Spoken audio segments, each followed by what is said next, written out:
Hello, everyone. We are open the second day of the elliptic PDA section of UFCG Summer School. We would like to warn that Gabriela's conference in the second part of the day will be replaced by Claudiono's conference because she had a personal problem and she's not able to do your conference. Now, I'd like to invite the Professor Claudiono Alves, that will be the chairman in this section.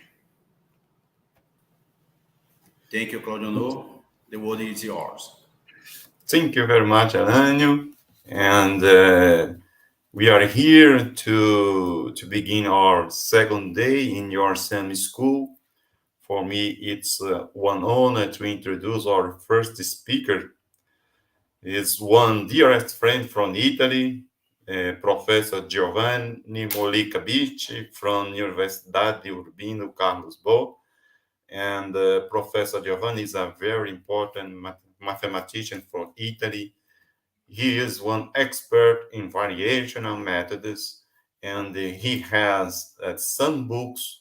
In particular, I like very much of one book do Giovanni with Rafaela and Radulescu involving the fractional Laplacian operator. And today, Giovanni will talk about the geometrical problems with lack of compactness. Giovanni, the word is yours, and we are very, very happy with your presence with us. Thank you very much, my friend. Then thank you very much, Claudianor, for the presentation, for your kind invitation, and for the work that you have done with me in this year, and for all. Many thanks again also for the discussion that you have done in this moment during the presentation. Okay, thank you for all. My lecture today is devoted on some geometrical problems with the lack of compactness. Then let me start with some basic fact and the description of the line of the talk. The theory of Sobolev spaces on complete Riemannian manifold is well understood and widely applied into the study of variational problems, as usual. Fisher geometry is a natural extension of Riemannian geometry, and in this case, very little is known about Sobolev space on non-compact Fisher manifold. Motivated by this wide interest in the literature, the leading purpose of this talk is to present some recent results on non-compact Randall spaces in their application to quasi-linear elliptic equation. The main approach is based on some abstract Sobolev embedding results and on variational and topological methods that are developed recently. I just cite here that some of these theoretical aspects has been investigated in a recent book in collaboration with Patrizia Pucci. The book is Nonlinear Problems with the Lack of Compactness and has been published by De Gruyter in the series in Nonlinear Analysis and Application. Then this is just a line of the talk, and now we can start describing some classical and of course very well known results in the Euclidean case. Then let me start with some basic fact. If omega is an open subset of the Euclidean space Rd, and supposing that omega has a sufficiently smooth boundary, if you consider the Sobolev space W1p omega, this space can be continuously embedded into the Lebesgue space LQ, assuming that the parameter P and Q verify some natural conditions. For instance, if you have that Q is between P and P star, where P star is the Sobolev exponent in the case P less than D, or if Q is in the interval P plus infinity if P is equal to D, or Q is plus infinity in the case P greater than D,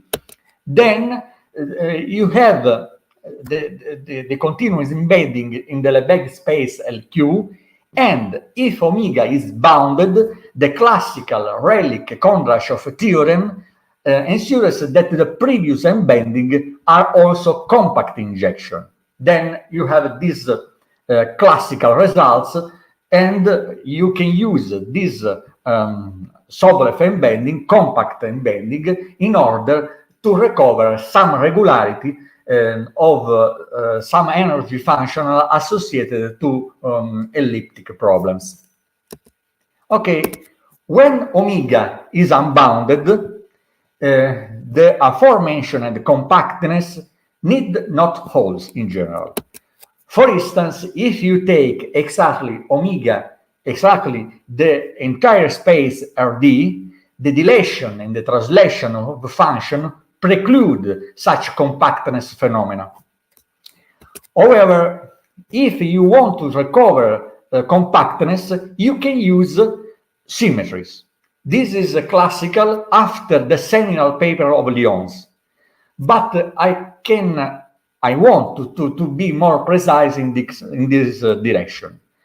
How is possible to recover compactness? For instance, if you take P less or equal than D, the embedding W1P rad Rd in LQ is compact whenever P is less than Q, that is less to P star.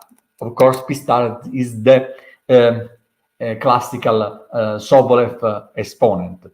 In such a case, W1P rad Rd denote the classical subspace of a radial symmetric function of W1P Rd that can be described as is indicated here, is just given by the function U in W1P Rd that are invariant under the action of the orthogonal group OD on the function U.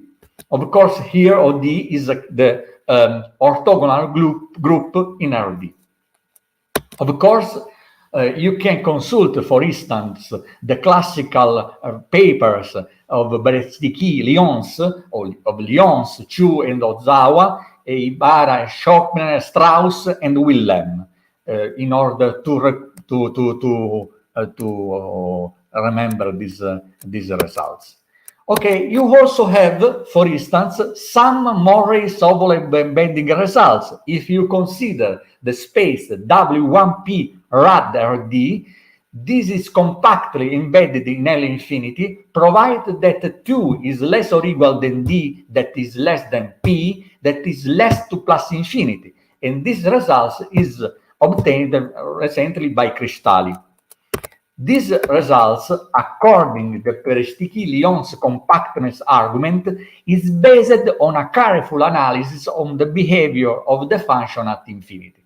I just want to point out here that an extension of these results that I present here, that is, of course, due to Cristalli, has been obtained by me and by Claudiano Alves in the case of W1P is the space with the some symmetry associated to a strip of the Euclidean space Rd. Then you can recover this embedding also in the case when you don't consider exactly the entire space Rd, but you can consider a strip, and you can consider that P is not fixed but is variable. Then you can consider anisotropic Sobolev space. Then you can consider W1px rad of the strip, and under some limitation on P in the dimension D, you have these compactness results. And of course, owing to this, we can study problems of anisotropic type on the strip. owing these compact embedding results. Okay, but concerning the Beresicki-Lyon's compactness argument, one first observed that the maximal number of mutually disjoint balls having a fixed radius and centered at the orbit OX of 1 OD, that is exactly this set, tends to infinity whenever X is sufficiently large. This expansive property of the ball, combined with the invariance of the Lebesgue measure with respect to translation, implies that the radial symmetry function rapidly decays to zero at infinity. This fact is crucial to recover compactness of Sobolev embedding on unbounded domain. And this is just the key point in the Beresicki-Lyon's argument. And I just cite here Ibica, Schoenberg, Cristalli, Wilhelm, and Strauss. Several applications of this abstract argument are studied in the literature. Okay, but now I want to point out something related to the Riemannian case. Then notice that a Beresicki-Lyon's type theorem has been established on a Riemannian manifold, and this is due to EB, Evegon, and EB. More precisely, if G is a compact subgroup of the group of global isometry on the complete Riemannian manifold MG, then under additional assumption on the geometry of the manifold M, and on the orbit under the action on G, one has that the space W1P-GM is compacted embedded to in LQ, and in this case you have that W1P-GM denotes the set of G invariant function of W1P-M. Of course, this is a linear space, and you can consider this embedding.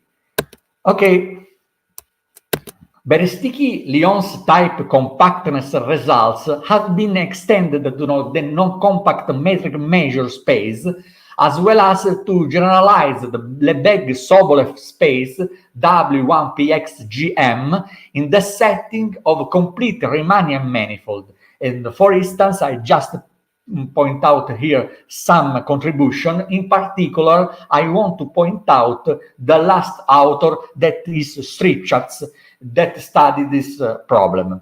And in the sequel, I want to return on these results,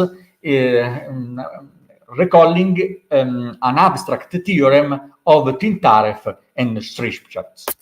Okay, then you have this machinery, you have the Euclidean case, you can consider the case when omega is bounded, when omega is not bounded, you can consider the case when you have a strip of the Euclidean space, you can consider anisotropic case, and you also consider Riemannian manifold, anisotropic problems in Riemannian manifold, compact and non-compact, under the action of a group G on M. Okay, you have this. This is the starting point. You have all this machinery. Okay, I just want to point out here, as I said before, these results due to Stripchatz and Tintareff, very recent results. Indeed, Stripchatz and Tintareff identify general geometrical conditions that are essential in order to recover compactness of the Sobolev embedding of the space W1PMG into LQ. In such a case, for certain range on P and Q, this compactness holds, and they studied deeply the curvature of the manifold, how the curvature of the manifold influences this embedding. And this is exactly the result of Stripchatz and Tintareff, and another result of a more recent results due also again to Stripchatz and Tintareff in this direction. Then there are a lot of these embedding results, and by using some modification of this approach, it's possible to obtain more. Then, in order to try to present these abstract arguments, is essential to introduce some standard notation. Then, in order to present our results, let Mg be a complete d-dimensional Riemannian manifold, and you can consider the distance dg on M. That is a distance function introduced by the Riemann metric G, as usual, and we can denote by isom G of M the isometry group of the manifold Mg. It is a classical argument that isom G of M is a Lie group with respect to the compact open topology, and it acts differentiably on M. Then, if G is a compact connected subgroup of the isometry of M induced by G, in the sequel we denote the action of an element Xi in G by Xi of X for every X in M. Then you can consider, as usual, fix Mg, that is the set of points X in M that are invariant on the action of G. And this is a classical called fixed point set of G on M. Then you have the complete Riemannian manifold, you have the distance function, you have the isometry group on M. You can consider G is a compact connected subgroup of the isometry of M, and starting from this you can construct fixed M of G that is exactly the fixed point set of G on M.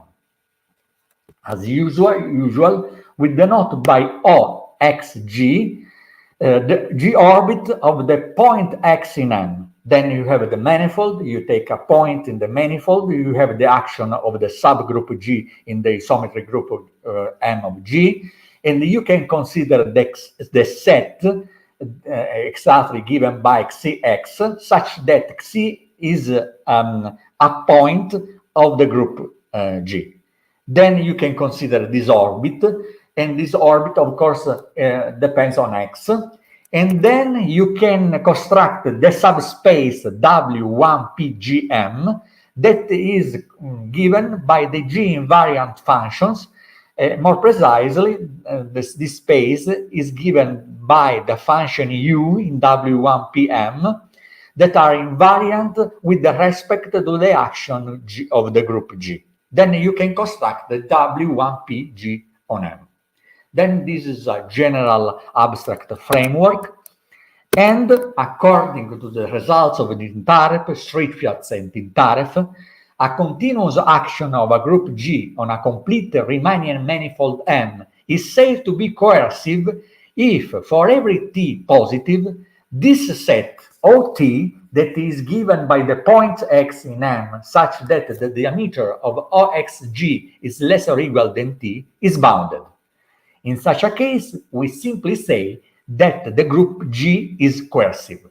Then you have this structure, I repeat again, you have a manifold, a decompact Riemannian manifold, you have a metric, you have the isometry group on G, you can consider a compact connected subgroup of isom of G, you can construct the fixed point set of G on M, and you also can consider the space W1P G of M, and according to the previous notation, you also define some group that are said to be coercive, in the sense that a group that is good is coercive if, for every T positive, the set of T is bounded.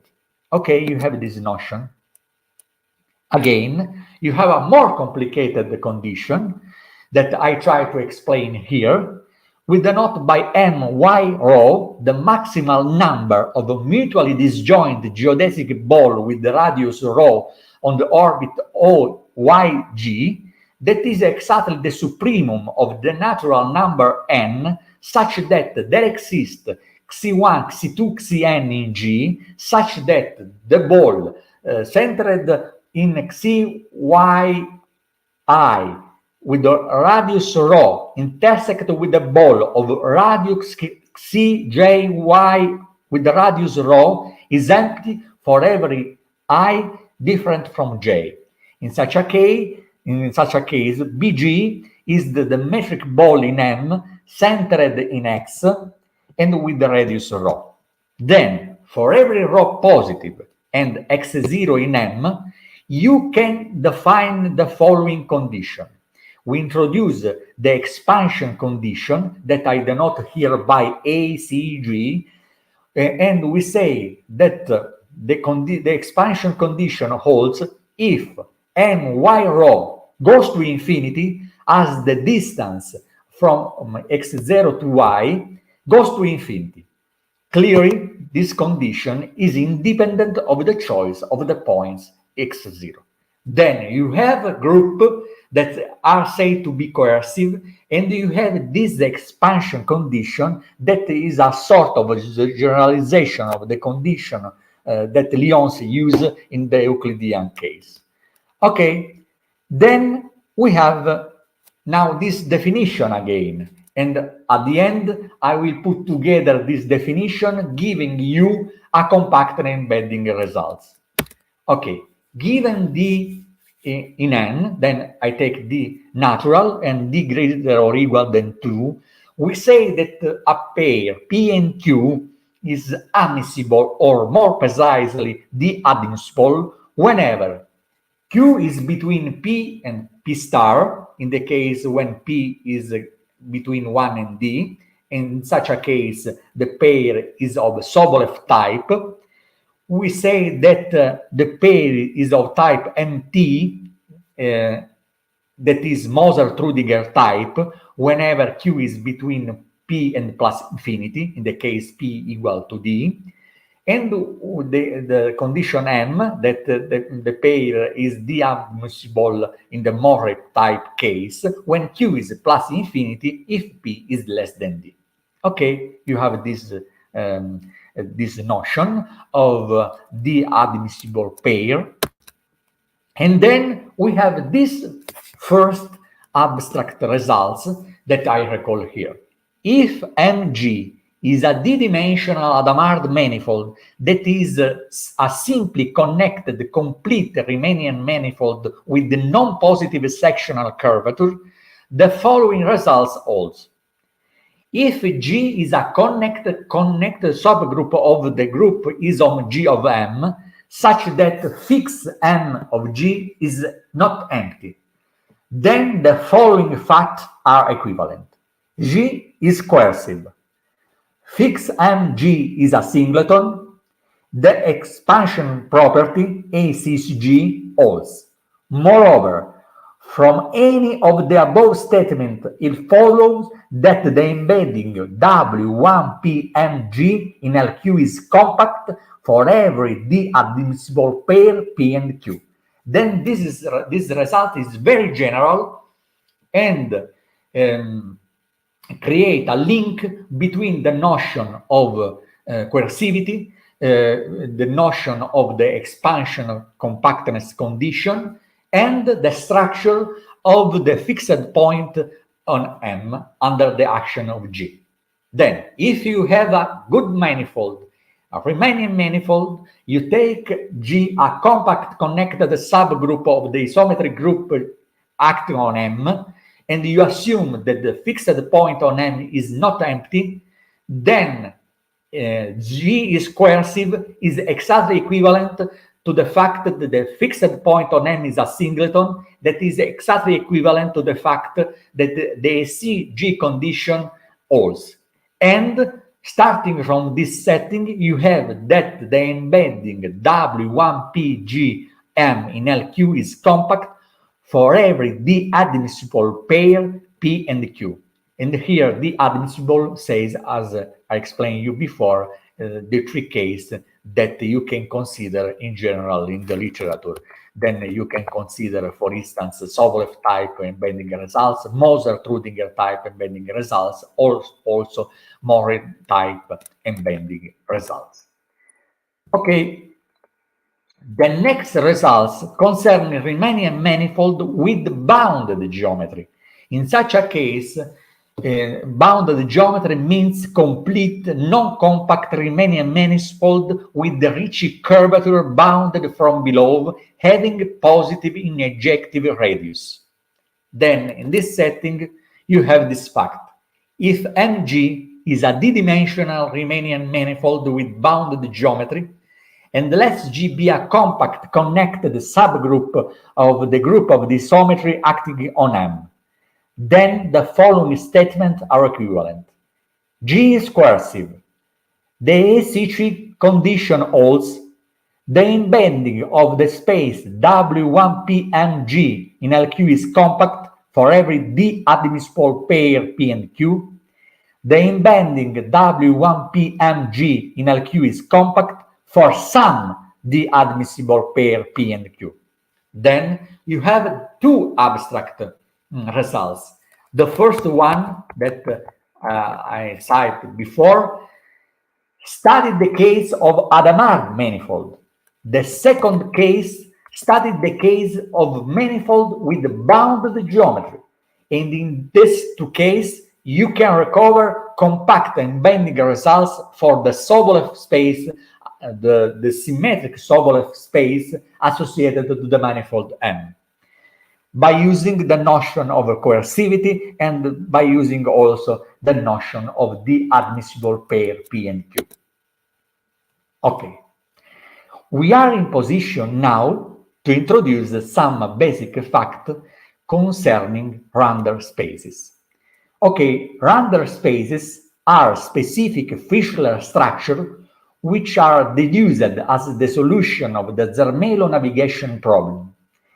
In fact, a Rander metric shows up a suitable perturbation of a Riemannian metric, and more precisely, a Rander metric on a manifold M is a Fischler structure F, defined on the tangent bundle on M to R, defined as the formula given in 1, that is F, X and Y is exactly the square root of the tensor metric G on M at the point X plus a perturbation term beta XY, where G, of course, is the Riemannian metric, and beta of X is a one form on M. In the sequel, as a notation, we denote by norm B of G in X exactly the square root of the G star X beta X for every X in M. And in such a case, G star is exactly the cometric of G. Then, what is a Rander metric? It's just a perturbation of a Riemannian manifold by a one form on M. For instance, if beta is 0, you have exactly a Riemannian structure. Then, if beta is not 0, you have a deformation of the structure, of the metric structure, and you have the notion of a Rander metric on the manifold M. Okay, in order to be more clear, let me present now some example of Rander spaces. For instance, if you take D, the points in R2 given by the coordinates x1, x2, such that the inequality x1 square plus x2 square is less than 1, this is of course a circle without boundary, and you can take H, the point x1, x2 in R2, such that x2 is positive, and we denote by the usual symbol, the Euclidean norm, and the inner product in R2. With these two standard notation, we have some example of Rander spaces. For instance, you can take D, and you can take the function FF given in this form here, in the first formula, and in such a case, the perturbation term beta is exactly the scalar product xv over 1 minus modulus of x to the power 2, and this is exactly the Funk model that is a classical example of a Rander space that has been studied by Shen and Shen.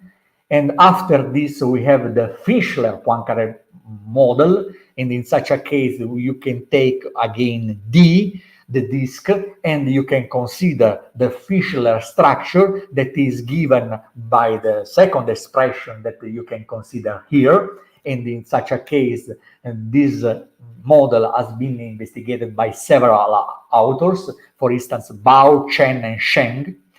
And you also have the Fischler-Poincaré upper half plane. In such a case, you take the half plane, you take in this f of h, and you can consider the function fh given the third formula. And in such a case, you have the good property of the Fischler-Poincaré of space, and the geometry of this manifold has been studied by Mestre and Cristalli very recently.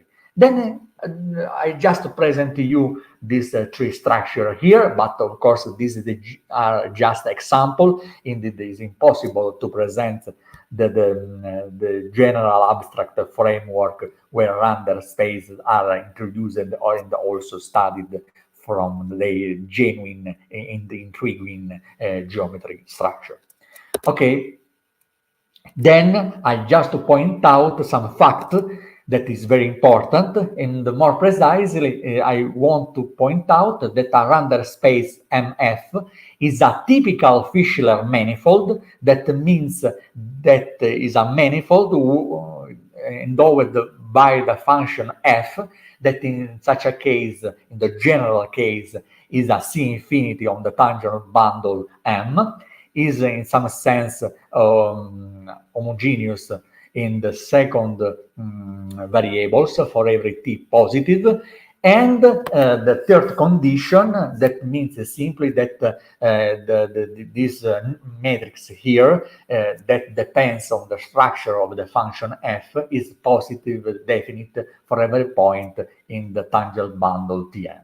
And of course, also in this case, several papers studied the structure, the nature of the geometry of a Fischler manifold. I just to cite here the paper of Bao, Chen, and Shen. And here I also pointed out that random metric f is symmetric in general. That means fx minus y is exactly fxy for every point xy in the tangent bundle Tm, if and only if beta is 0, that is the structure MF coincide with the natural structure M of G. That means the random matrix F is symmetric if and only if the random space reduces to the Riemannian base manifold. Okay, this is very important, and also this make the problem very complicated, the fact that the F in general is not symmetric. Okay, let me recall, in order to present the main abstract results, also some other fact concerning the geometry on Fischler, this Fischler structure. If sigma is a C infinite curve, you can denote by L, of course, with some regularity. Of course, C infinity is very nice. The value LF of sigma denote the integral length of the curve sigma. And if you take 2 points x1 and x2 in M, we can denote by lambda x1 and x2 the set of all pairwise C infinite curves sigma, such that the starting point of the curve is x1 and end point of the curve is x2. The distance function df is defined as usual as the infimum of the length LF sigma when sigma is in the set lambda x1 and x2. One clearly has that the distance is 0 if and only if the 2 points coincide, and df verified triangular inequality. Also in this case, you have the Busemann-Hausdorff volume form, the df, on the random space MF, and the structure of the elements of volume is given in the last formula. And in this case, dBg denotes the canonical Riemannian volume form induced by the metric G on M. Then you have the Fischer manifold. You can define the integral length. By using this, you have the notion of distance, and you have also the notion of the Hausdorff volume that is related, of course, by the structure is related with the structure of the Riemannian manifold M. Okay, again, some other notation on random spaces.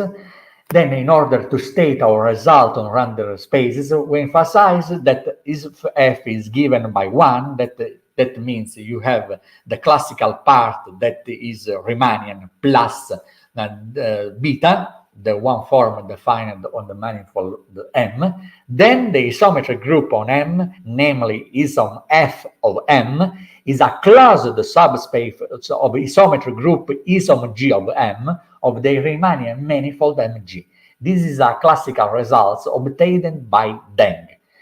Then I want to point out here that you have isom M of G that is exactly related to the nature of M as Riemannian manifold. And isom M of F is related to the nature of M as a random space. And you have that isom M of F is a closed subgroup of the isometric group of isom of G of M, and this is not trivial, but is a result due to Deng. As usual, in this setting, we denote by W1PFGM the subspace of G invariant function of the Sobolev space W1PFM associated to MF, where G is a subgroup of isom Fm, while MF Y rho denotes the maximal number of mutual disjoint geodesic Fischler ball with the radius rho on the orbit OYG. Then the difference between the first results that I recorded you is that at the beginning you consider the maximal number of mutually ball in the Riemannian setting. Here, MFY rho denotes the maximal number of mutual disjoint geodesic Fischler ball. And you can define also in this case MFY rho. Okay. After this, you have these very nice results.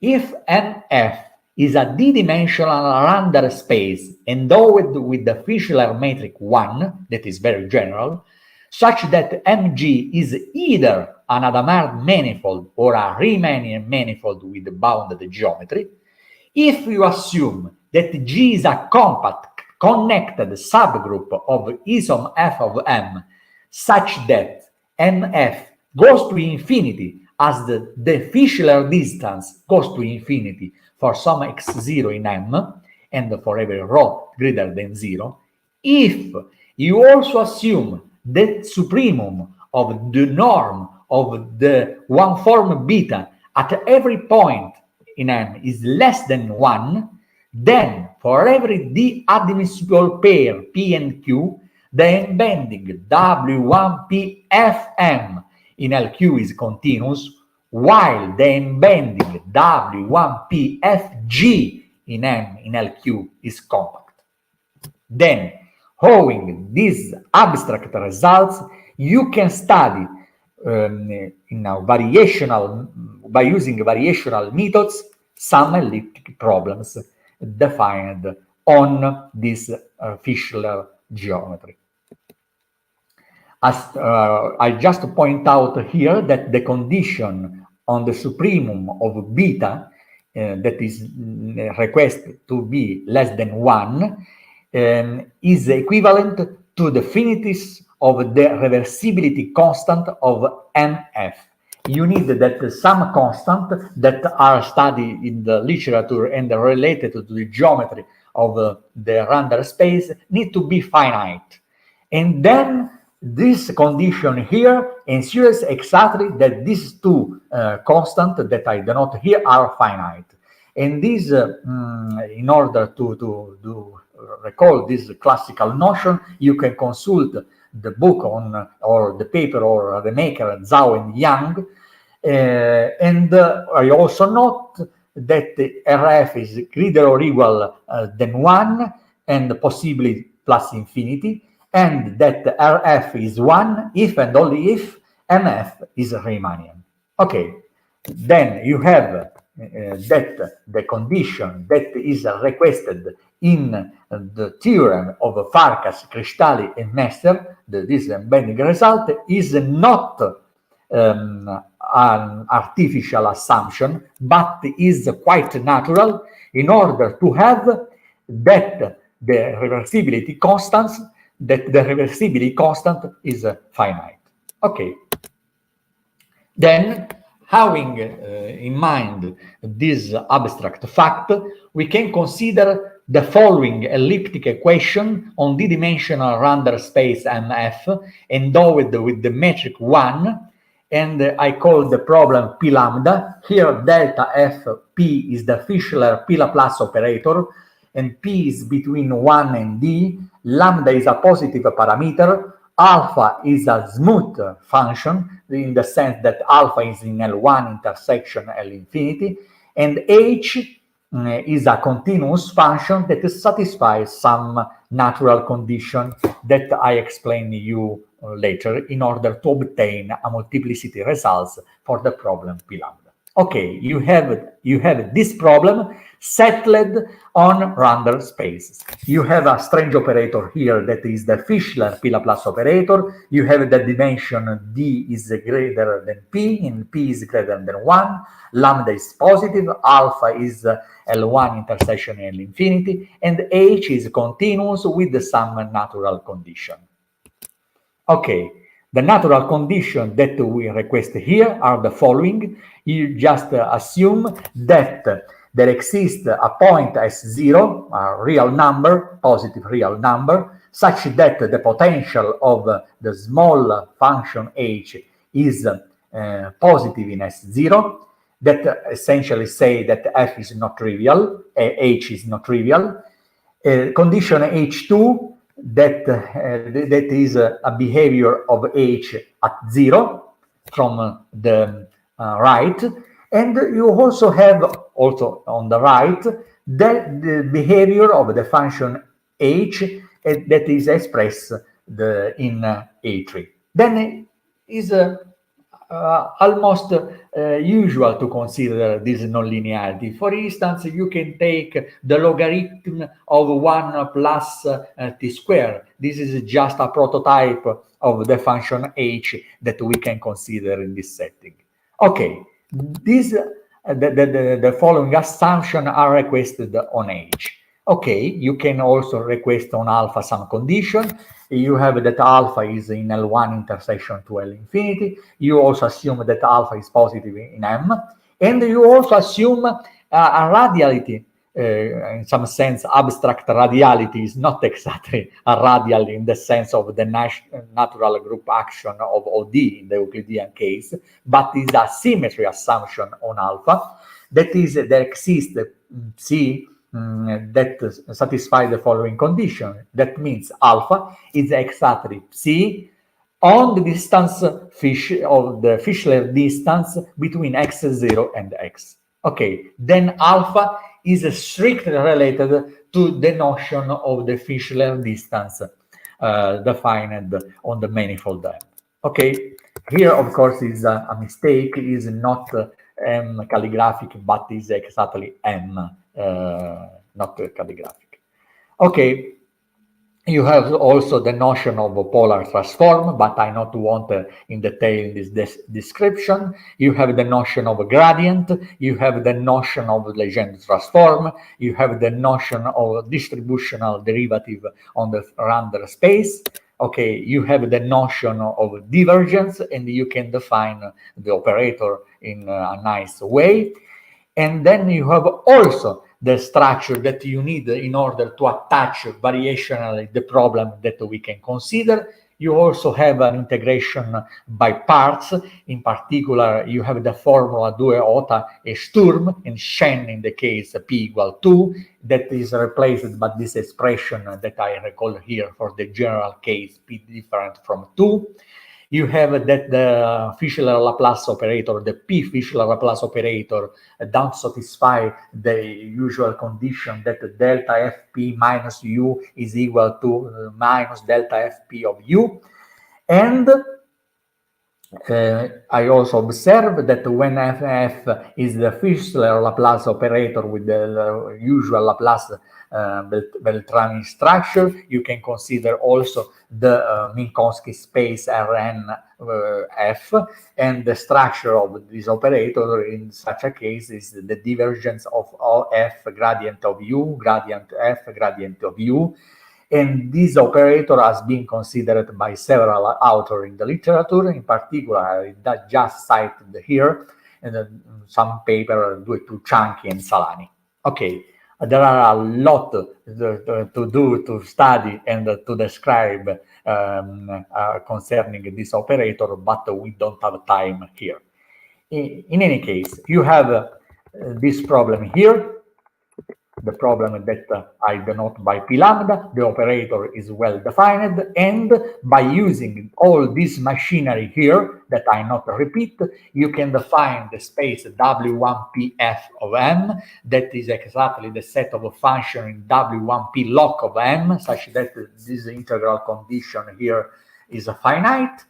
And then you have also the notion of the norm of this space, that is exactly the closure of the C infinity function on M with respect to the asymmetric norm described here. Okay, you have this structure, and you have also the notion of weak solution for the problem P lambda, that is given as usual. That is, you have a function U defined of M in R. U is a weak solution for the problem if U belongs to W1pf on M, and this integral condition holds for every V in W1pf M, as usual, as you expect to do this notion. Okay. Owing these results, you can obtain the following abstract multiplicity results that I can just describe here briefly.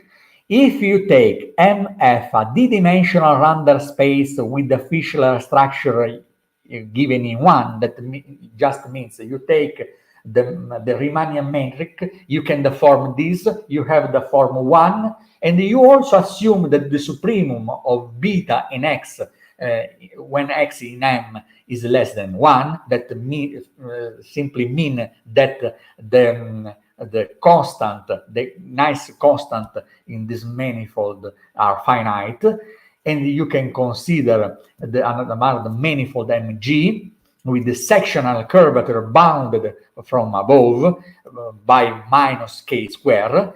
If you also have that G is a compact connected subgroup of the isometric group MF, such that the fixed point of N reduced to a singleton X0, and you take H such that the condition A1, A2, and A3 also, you take a weight alpha that is nice, I described before, that is non-trivial, positive, and so on.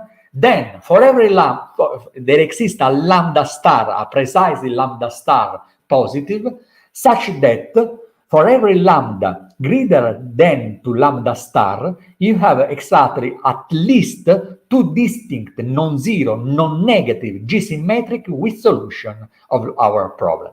Then, the fact is the following. You have a random space, you have a good structure on this manifold, a good Riemannian structure. You assume that G act on M, as I said to you before, in a nice way. Then there exists a lambda star, such that for every lambda greater to the lambda star, that can be done explicitly, you have that you have the existence of at least two distinct non-zero, non-negative G-symmetric weak solution of problem P lambda.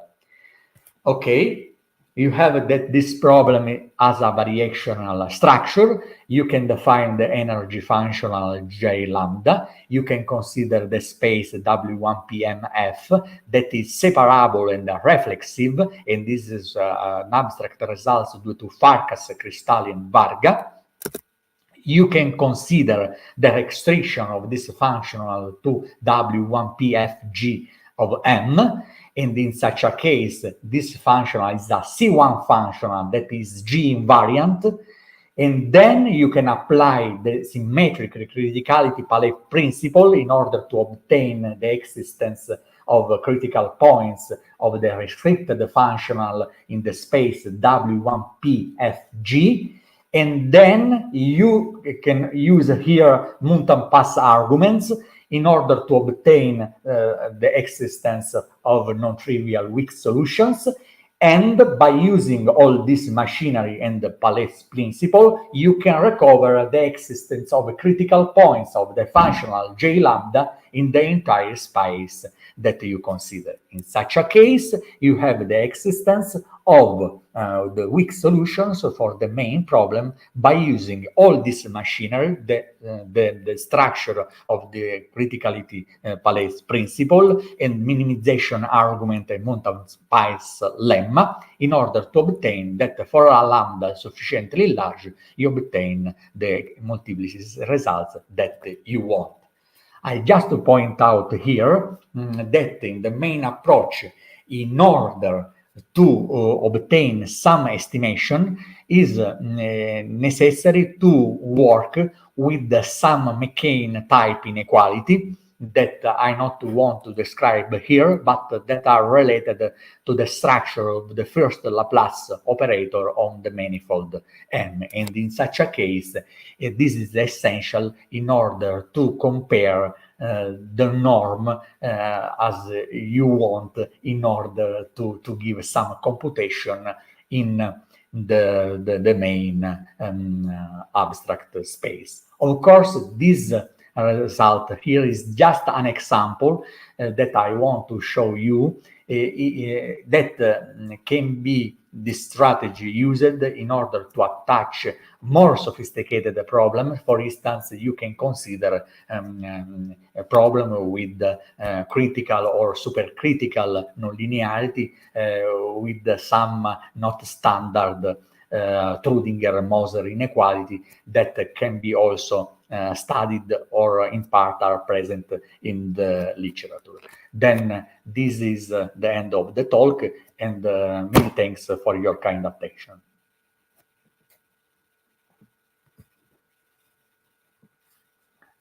I don't listen to you, Claudianor. Thank you very much for your nice talk. It's very surprising for me because you can connect a lot of things, variational methods, geometry. It's so nice. And now we will wait if the audience has some question for you, okay? But yes.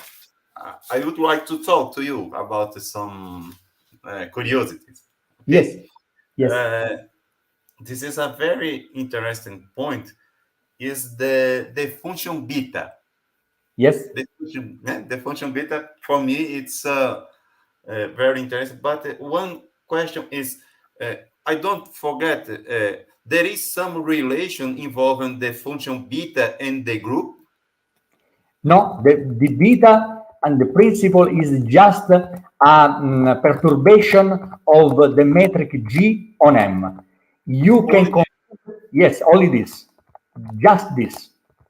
For instance, this is the simple model that you can consider, that the Funk model, the Fischler-Poincaré model, or the Fischler-Poincaré model in the alpha plane, and you have the perturbation beta in the right part. And this is the general form, but the structure of the group G is not related with the structure of the beta 1 form on M.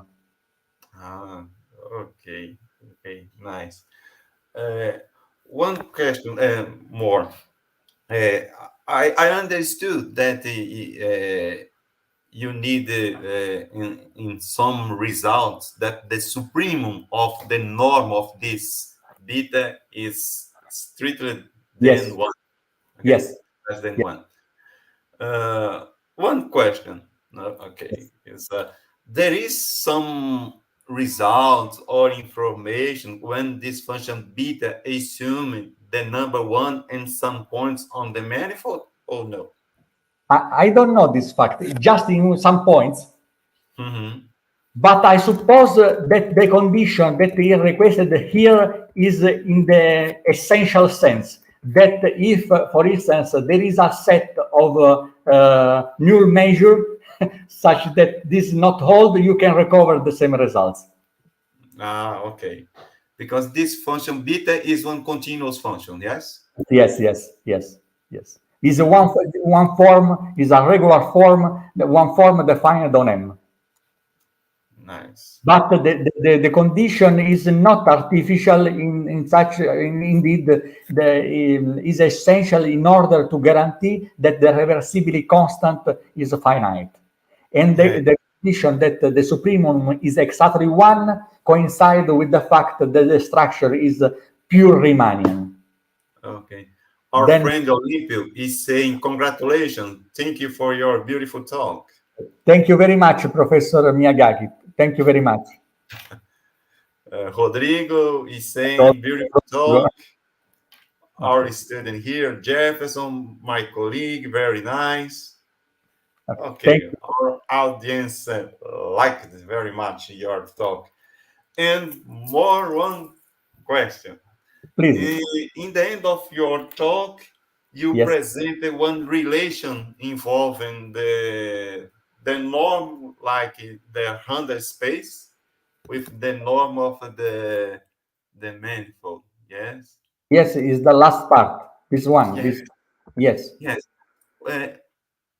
What is the number A? What's the number A? Very good.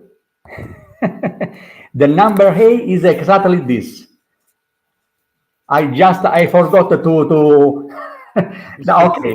Then this A is a parameter that appear in the Fischler geometry, but I don't put here the expression of A. Okay. Not precise, but it's just I want to say that there are 2 positive constant in the equivalence of the norm. Okay, this is the philosophy of the formula. Mm-hmm. I don't. Please. It's a very interesting because this inequality. Oh, one moment. There is one question from Olympio. It is possible to get similar talent extreme result? In the critical case, if you have the expression of the Talentian functions, I am sure that this result has not obtained until now. Mm-hmm. But in general case, I suppose that is so hard. Yes, indeed. I think that something can be done, but I think also that is not simple. Yes. Absolutely not simple.